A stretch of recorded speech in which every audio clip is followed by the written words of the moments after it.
ومن أظلم ممن افترى على الله كذبا أو كذب بآياته إنه لا يفلح الظالمون۔ اور اس سے بڑھ کر کون ظالم ہوگا جو اللہ پر جھوٹا بہتان لگائے یا اللہ کی آیتوں کو جھٹلائے۔ بے شک ظالم فلاح نہیں پائیں گے۔ اصل میں کفار مکہ یہ کہتے تھے کہ یہ جو بت ہیں یہ اللہ کے شریک ہیں، اور اس کا ذکر بھی پہلے گزرا ہے، اور ہمیں تو اللہ نے ان کی عبادت کرنے کا حکم دیا ہے اور ان کا قرب حاصل کرنے کا حکم دیا ہے۔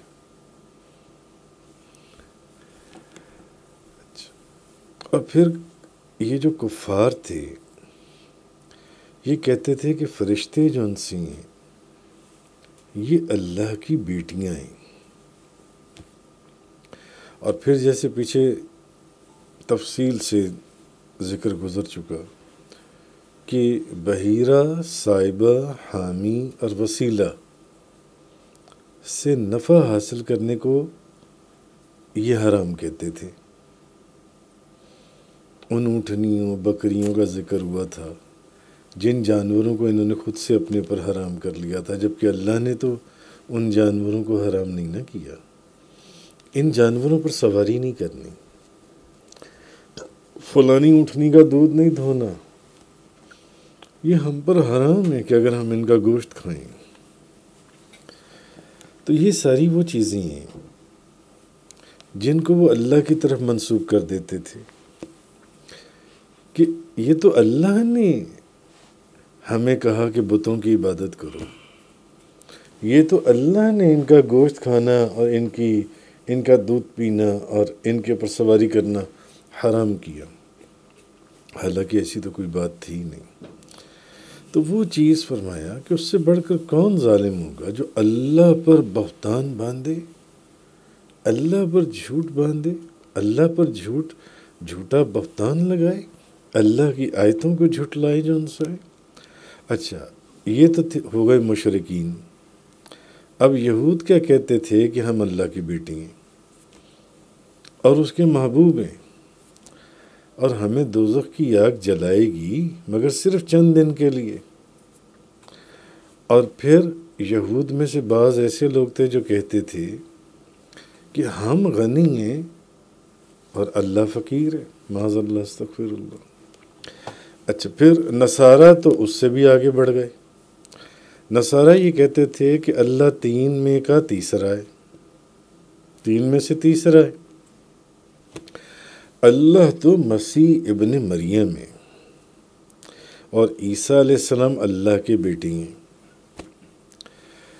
تو اصل چیز کہنے کی بات یہ ہے کہ قرآن مجید جو نبی کریم صلی اللہ علیہ وسلم کی نبوت پر سب سے بڑا معجزہ ہے، وہ اس کی نظیر نہیں لا سکی۔ ان کو کہا گیا کہ سارے جنوں انسانوں کو ساتھ شامل کر لو، اس کلام کی کوئی ایک آیت ہی بنا کے لے آؤ۔ وہ اس چیلنج کو پورا نہیں کر سکے جو ان کو چیلنج دیا گیا، مگر اوپر سے کہہ کیا دیا، یہ تو جادو ہے، یہ تو شعر و شاعری ہے، اور یہ تو گزرے ہوئے لوگوں کی داستان ہے، تو اس لیے ہم آپ کے اوپر ایمان نہیں لاتے۔ تو اس لیے کہا کہ اس سے بڑھ کر کون ظالم ہوگا جو اللہ پر بہتان لگائے، جھوٹ بولتے ہیں۔ میں نے کہا تھا کہ عیسیٰ علیہ السلام کو میرا بیٹا بنا لو، میں نے کہا تھا کہ ان جانوروں کو اپنے پر حلال کر لو، نہیں، تو یہ جھوٹ بولتے ہیں۔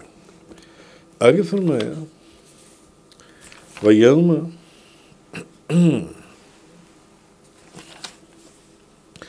وَيَوْمَ نَحْشُرُهُمْ جَمِيعًا ثُمَّ نَقُولُ لِلَّذِينَ أَشْرَكُوا أَيْنَ شُرَكَاؤُكُمُ الَّذِينَ كُنْتُمْ تَزْعُمُونَ، اور جس دن ہم سب کو جمع کریں گے اور پھر ہم مشرکین سے کہیں گے تمہارے وہ شرکاء کہاں ہیں جن پر تم گھمنڈ کرتے تھے؟ لاؤ ان کو، کہاں ہیں وہ شرکاء؟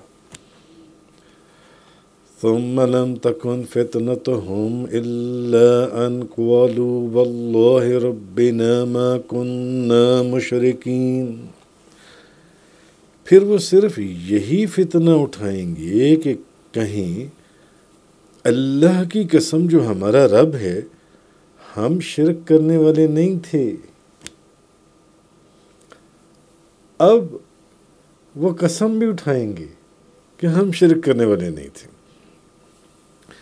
انظر کیف کذبوا علی انفسہم وضل عنہم ما کانوا یفترون، دیکھیے انہوں نے اپنے اوپر کیسا جھوٹ باندھا، اور دنیا میں جو وہ افطرا باندھتے تھے وہ سب گم ہو گئے، دنیا میں وہ جو افطرا باندھتے تھے۔ اب اس کی تفسیر جان سی ہے کہ قیامت کے دن ہوگا کیا، ان کی ذلت اور رسوائی کی کوئی حد نہیں رہے گی، ذلت اور رسوائی کی، اور ان سب منکروں جو انکار کرتے تھے، مشرکوں جو شریک کرتے تھے، اور سرکشوں جو سرکشی کرتے تھے، ہم ان سب کو اپنے دربار میں لا کر کھڑا کر دیں گے اور ان سے پوچھیں گے کہ کہاں ہیں وہ تمہارے معبود جن کو تم خدا کا شریک بنایا کرتے تھے؟ کہاں ہیں تمہارے وہ معبود؟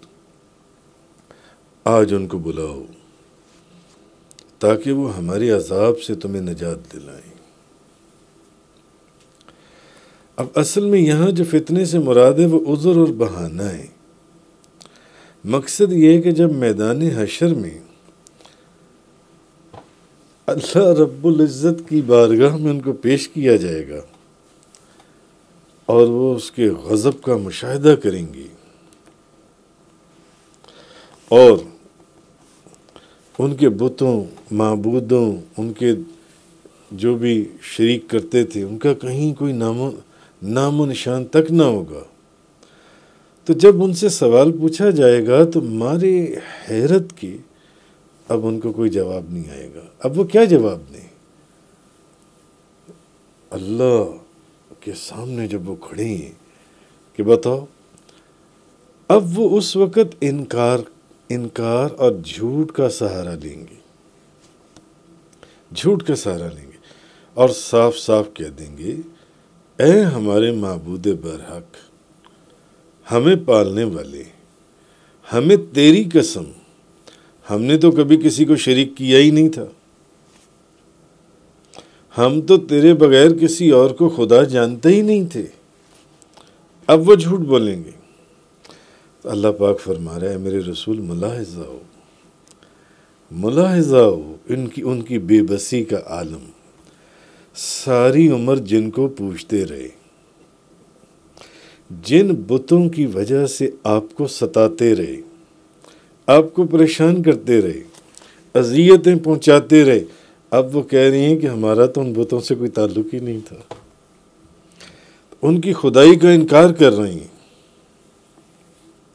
اور قیامت میں پیش آنے والے جو واقعات ہیں اس کی وجہ سے کاش اس حسرت ناک انجام کو یہ لوگ سمجھ جاتے تو یہ آج ہی اپنی گندی اور کمینہ صفت حرکتوں کو چھوڑ دیتے۔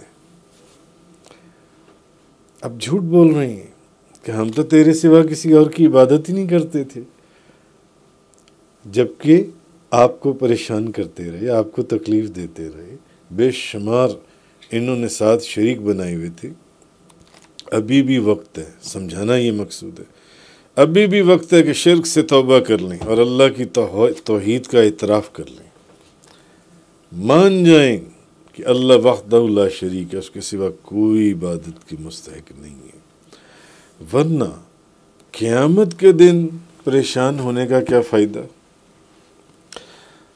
تو مسلم شریف کی ایک حدیث ہے، حضرت ابو ہریرہ بیان کرتے ہیں کہ صحابہ کرام نے عرض کیا، یا رسول اللہ، کیا ہم قیامت والے دن اپنے رب کو دیکھیں گے؟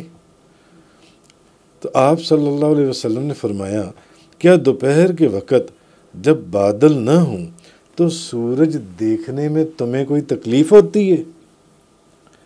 تو صحابہ کرام نے عرض کیا، نہیں، بادل نہ ہوں تو ہم سورج کو دیکھ سکتے ہیں۔ آپ نے فرمایا، 14ویں رات کا چاند جب بادل نہ ہوں تو کیا چاند کو دیکھنے سے تمہیں کوئی تکلیف ہوتی ہے؟ صحابہ کرام نے عرض کیا کہ نہیں۔ تو آپ صلی اللہ علیہ وسلم نے فرمایا، اس ذات کی قسم جس کے قبضہ قدرت میں میری جان ہے، تمہیں اپنے رب کو دیکھنے میں صرف اتنی تکلیف ہوگی جتنی تکلیف تمہیں سورج اور چاند کو دیکھنے سے ہوتی ہے۔ کیا مطلب؟ یعنی سورج اور چاند کو دیکھنے سے کیا تکلیف ہوتی ہے؟ اگر بادل نہیں تو آپ نے دیکھا، آپ نے سر اٹھایا، آپ نے سورج کو دیکھ لیا، آپ نے چاند کو دیکھ لیا۔ جب صحابہ کرام نے یہ عرض کیا، کیا ہم قیامت والے دن اپنے رب کو دیکھ سکیں گے؟ پھر آپ صلی اللہ علیہ وسلم نے فرمایا، پھر اللہ تعالیٰ بندے سے ملاقات کرے گا، بندے سے ملاقات کرے گا اور اس سے فرمائے گا، اس شخص سے پوچھے گا کہ میں نے تجھے عزت اور سرداری نہیں دی تھی؟ کیا میں نے تجھے زوجہ نہیں دی تھی؟ کیا میں نے تیرے لیے گھوڑے اور اونٹ مسخر نہیں کیے؟ کیا میں نے تجھے ریاست اور آرام کی حالت میں نہیں چھوڑا؟ وہ بندہ کہے گا، کیوں نہیں؟ اللہ تعالیٰ فرمائے گا، کیا تو یہ گمان کرتا تھا کہ تو مجھ سے ملنے والا ہے؟ میں نے تجھے یہ ساری نعمتیں دی تھی، اللہ گنوائے گا، کیا تجھے یہ گمان تھا کہ تو مجھے ملے گا، تیری مجھ سے ملاقات ہوگی؟ وہ کہے گا، نہیں، مجھے یہ گمان نہیں تھا کہ میری تیری سے ملاقات۔ اللہ تعالیٰ فرمائے گا، میں نے بھی تجھے اسی طرح بھلا دیا جس طرح تو نے مجھے بھلا دیا تھا۔ پھر اللہ تعالیٰ دوسرے بندے سے ملاقات کرے گا اور کہے گا کہ میں نے تجھے عزت اور سیادت نہیں دی؟ کیا میں نے تجھے زوجہ نہیں دی؟ کیا میں نے تیرے لیے اونٹ اور گھوڑے مسخر نہیں کیے؟ اور کیا میں نے تجھے ریاست اور آرام کی حالت میں نہیں چھوڑا؟ وہ کہے گا، کیوں نہیں اے میرے رب۔ اللہ فرمائے گا، کیا تو یہ گمان کرتا تھا کہ تیری مجھ سے ملاقات ہوگی؟ وہ کہے گا، نہیں۔ اللہ فرمائے گا، جس طرح تو نے مجھے بھلا دیا، میں نے بھی تجھے بھلا دیا۔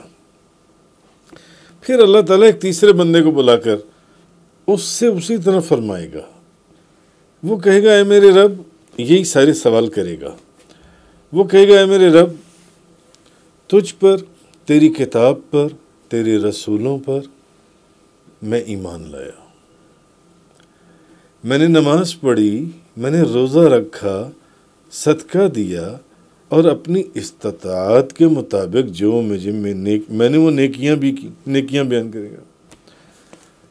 یہ تیسرا بندہ جو ہے، یہ اپنی نیکیاں بیان کرے گا اور کہے گا کہ میں تو تیرے پر ایمان لایا تھا۔ اللہ فرمائے گا، ابھی پتہ چل جائے گا، ابھی پتہ چل جاتا ہے۔ پھر اس سے کہا جائے گا کہ اب ہم تیرے خلاف گواہ بھیجتے ہیں۔ اب وہ بندہ دل میں سوچے گا، حدیث میں، کہ میرے خلاف یہاں پر کون گواہی دے گا؟ یہاں میرے خلاف کون گواہی دے گا؟ اور پھر اس کے منہ کے اوپر مہر لگا دی جائے گی، اس کی ران، اس کا گوشت اور اس کی ہڈیوں سے کہا جائے گا، تم بولو۔ پھر اس کی ران، اس کا گوشت اور اس کی ہڈیاں جو اس نے اعمال کیے ہوں گے وہ بیان کریں گے، وہ بیان کریں گے۔ اور کیونکہ آپ نے فرمایا یہ اس لیے کہ ایسا کیا جائے گا کہ خود اس کی ذات میں اس کے خلاف حجت اس کے لیے قائم ہو جائے، مگر یہ وہ منافق ہوگا جس پر اللہ ناراض ہوگا، کہے گا میں تو ایمان لایا تھا، میں نے تو بڑے نیک عمل کیے تھے۔ اللہ فرمائے گا پھر اب ہم گواہوں کو بھیجتے ہیں، کہے گا یہاں کون گواہی دے گا؟ پھر اس کا گوشت اور اس کی ہڈیاں اور اس کی ران وہ اس کے خلاف گواہی دیں گے، اس کی اعمال بیان کریں گے۔ خیر آگے فرمایا آیت نمبر 25 کے اندر، وَمِنْهُمْ مَنْ يَسْتَمِعُ إِلَيْكَ، اور ان میں سے بعض وہ ہیں جو کان لگا کر آپ کی باتیں سنتی ہیں۔ وَجَعَلْنَا عَلَىٰ قُلُوبِهِمْ أَكِنَّةً أَن يَفْقَهُوهُ وَفِي آذَانِهِمْ وَقْرًا، ان میں سے بعض وہ ہیں جو کان لگا کر آپ کی باتیں سنتی ہیں، اور ہم نے ان کے دلوں پر پردے ڈال دی ہیں تاکہ وہ آپ کی باتیں سمجھ ہی نہ سکیں، اور ہم نے ان کے کانوں میں گرانی پیدا کر دی ہے۔ وَإِن يَرَوْا كُلَّ آيَةٍ لَا يُؤْمِنُوا بِهَا حَتَّى إِذَا جَاءُوكَ يُجَادِلُونَكَ يَقُولُ الَّذِينَ كَفَرُوا إِنْ هَٰذَا إِلَّا أَسَاطِيرُ الْأَوَّلِينَ، اور اگر وہ تمام نشانیاں بھی دیکھ لیں یہ پھر بھی ایمان نہیں لائیں گے، حتیٰ کہ جب وہ آپ کے پاس بحث کرتے ہوئے آئیں گے تو کہیں گے کہ یہ قرآن تو محض لوگوں کی قصے اور کہانیاں ہیں، قصہ کہانی ہے یہ جو قرآن ہے۔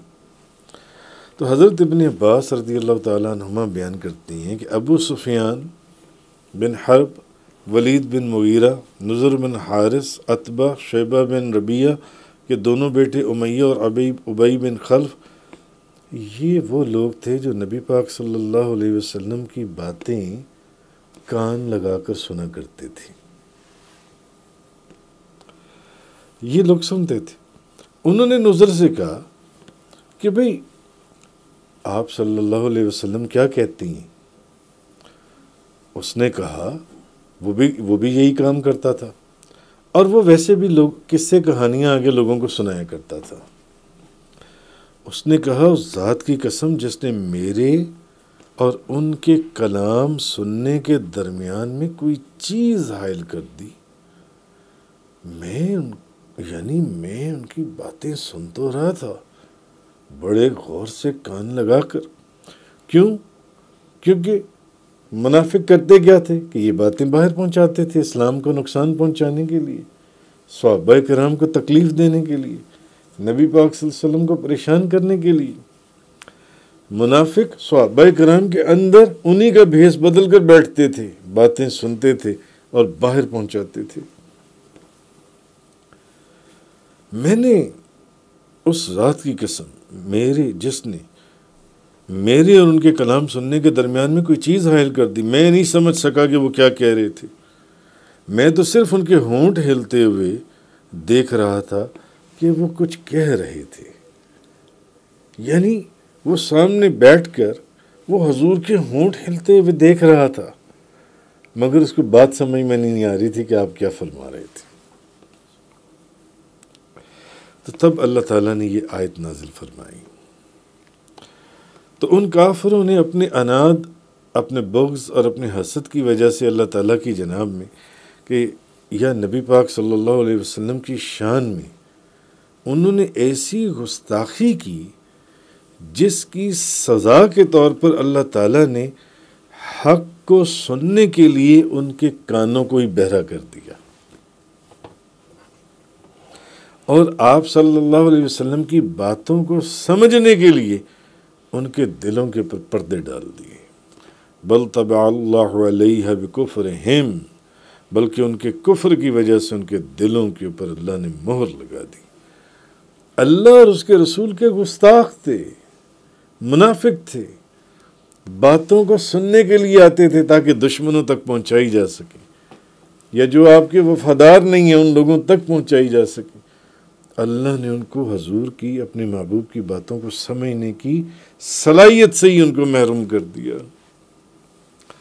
تو اصل میں کفار کفر اور معصیت کو اچھا جانتے تھے، وہ کہتے تھے کہ کفر اور جو نافرمانی ہے نا، یہ بہت اچھی چیز ہے، اور ایمان اور اطاعت کو وہ برا جاننے کے عادی ہو چکے ہوئے تھے، ان کی عادت کے اندر یہ چیز شامل ہو چکی ہوئی تھی، اور وہ اپنے باپ اور دادا کی اندھی تقلید کرنے کو پسند کرتے تھے، بجائے اس کے کہ وہ دلائل کو جو ان کے سامنے جو نشانیاں تھیں ان کے سامنے وہ ان کے اندر غور و فکر کرتے، اس لیے ان کے اوپر کوئی بات اثر نہیں کرتی تھی۔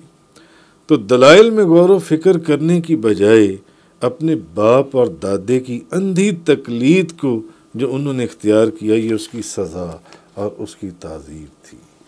اور کفار پھر یہ تھا کہ وہ یہ بھی ظاہر کرتے تھے کہ نبی کریم صلی اللہ علیہ وسلم کا کلام ان کے سننے کے قابل نہیں ہے،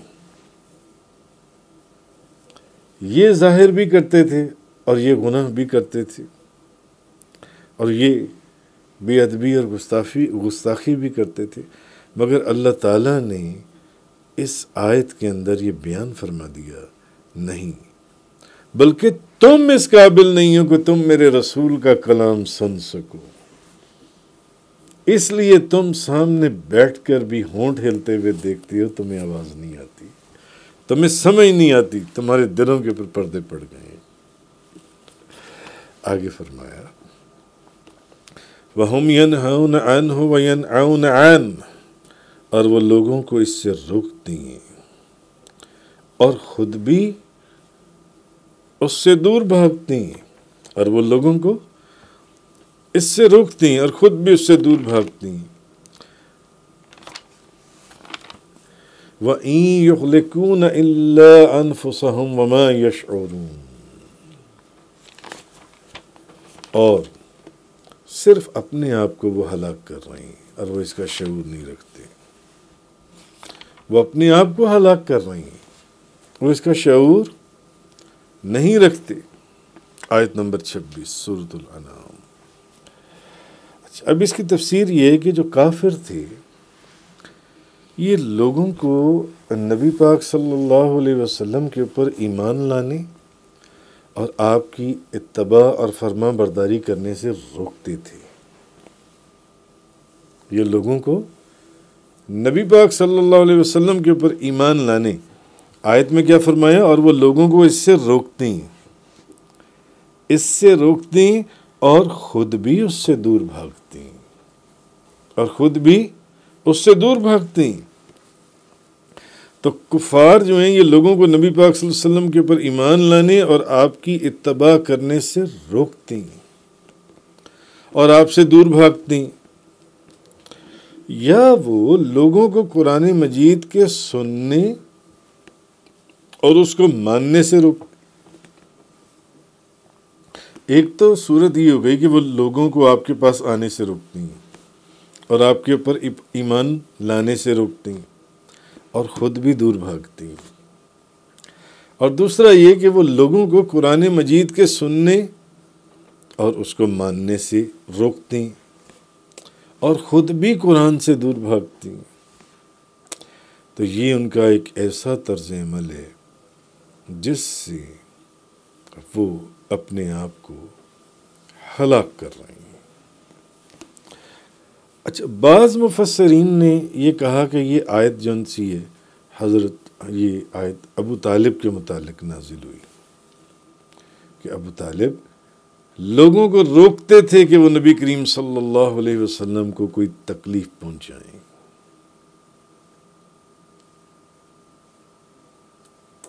اور جب تک وہ زندہ رہے کسی کو جرت نہیں ہوئی نبی پاک صلی اللہ علیہ وسلم کے اوپر تکلیف یا پریشانی کا کوئی بڑا حملہ کرنے کی۔ مگر احادیث سے بظاہر جو جیسا کہ ہے کہ جو احادیث میں آتا ہے کہ بظاہر ان کا کلمہ پڑھنا کسی حدیث کے اندر اس کا موجود نہیں ہے.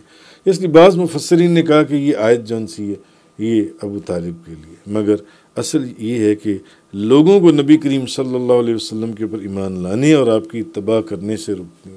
ان لوگوں کا ذکر ہے جو لوگوں کو روکتے تھے حضور کے پاس آنے سے،